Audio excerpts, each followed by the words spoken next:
All right, hello everybody. Welcome to another math teaching video. Mr. Shkrana. In today's video, we're going to be talking about an introduction to the idea of curve sketching along with concavity. So let's get started. So here are curve sketching. Well, as a concavity introduction. Okay, so here is what we have.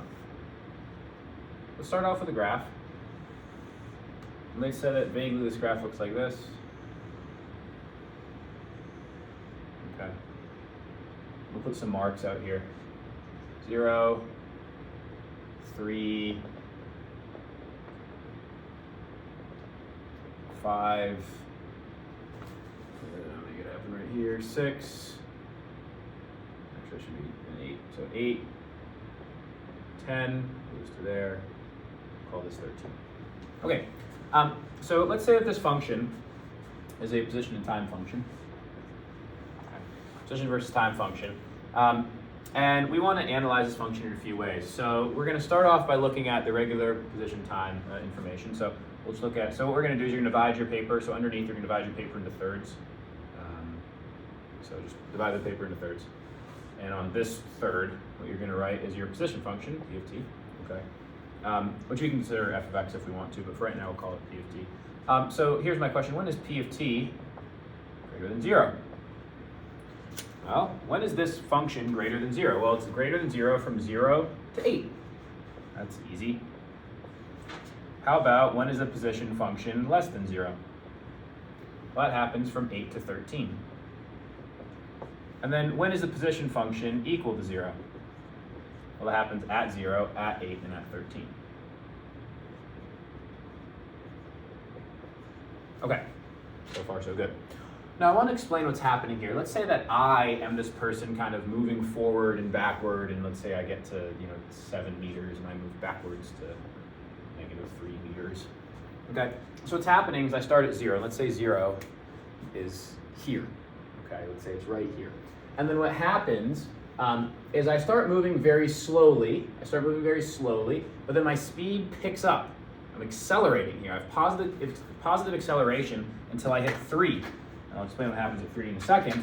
But from 0 to 3, this is called concave up. This whole region is called concave up.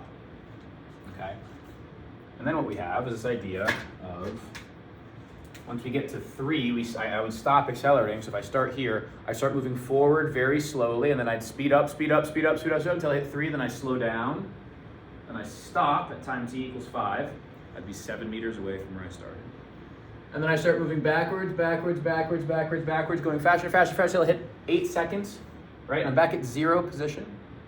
And I'm still accelerating backwards until I slow down starting at 8 seconds, then at 10 I stop. I stop at 10, and I start moving forwards, and I'm accelerating through 13 seconds, and then I'm stopping here, back at position 0. Okay, so so what we're going to talk about is a few things. This is concave up, this stretch. This stretch here from 3 to 8, this is called concave down. Okay, and then what we have is all this is concave up. It makes a bowl, like an upward-facing bowl. This is all concave up. All right, that's my position function. All right, now we'd like to talk about the velocity function. We know the velocity function is the derivative of the position function. So when is the velocity function greater than 0? Well, that's all the times when my slopes are positive, which is all these slopes are positive until I get to 5. They become negative until 10, and then they're all positive again. So when is velocity greater than 0? Also known as when is p prime of t greater than 0? I'm going to write that up as well. Velocity greater than 0 is also known as p prime of t being greater than 0. When does that happen? I'm going to move it down. When is velocity greater than 0? Also known as when is p prime of t greater than 0. When does this happen? Well, this happens from 0 to 5,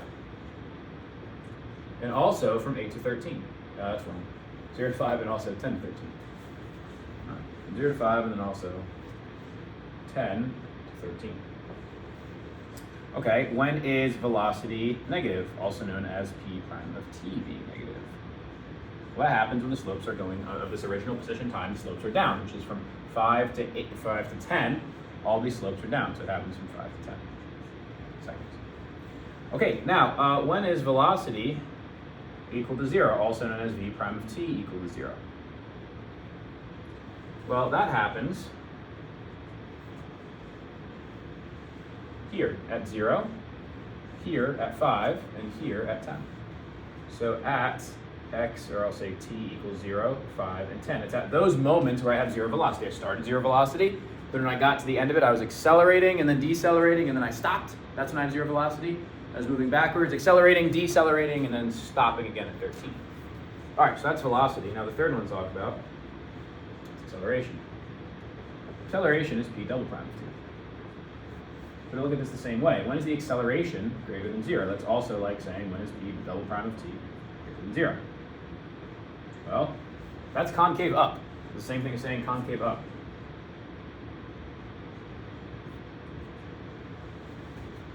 Yeah, when does that happen? Well, that happens from 0 to 3. And also from 8 to 10. All right, well, what about when acceleration is negative? When p double prime of t is less than 0? Well, this is called concave down. This happens, as you can see, from 3 to 8. Now, we have this thing called the point of inflection. That's where it switches from positive concavity to negative concavity, or negative to positive concavity, where the concavity flips. So where do we have a point of inflection? What is a point of inflection? A point of inflection is where the concavity changes from positive or negative. Yeah, changes between positive and negative. Okay, so that happens here. Because at time t equals 3, it goes from concave up to concave down, and at time t equals 8, it goes from concave down to concave up. So this happens, this is a point of inflection, at 3, at x equals 3, or 8. Now what's interesting about a point of inflection, or point of inflections happen when the second derivative,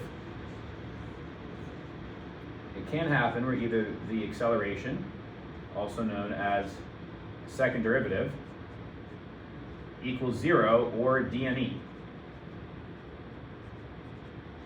So if we were to draw or find an equation for this, what we would see is that the acceleration, also known as second derivative of the position function, the acceleration would be 0 or dne at those times.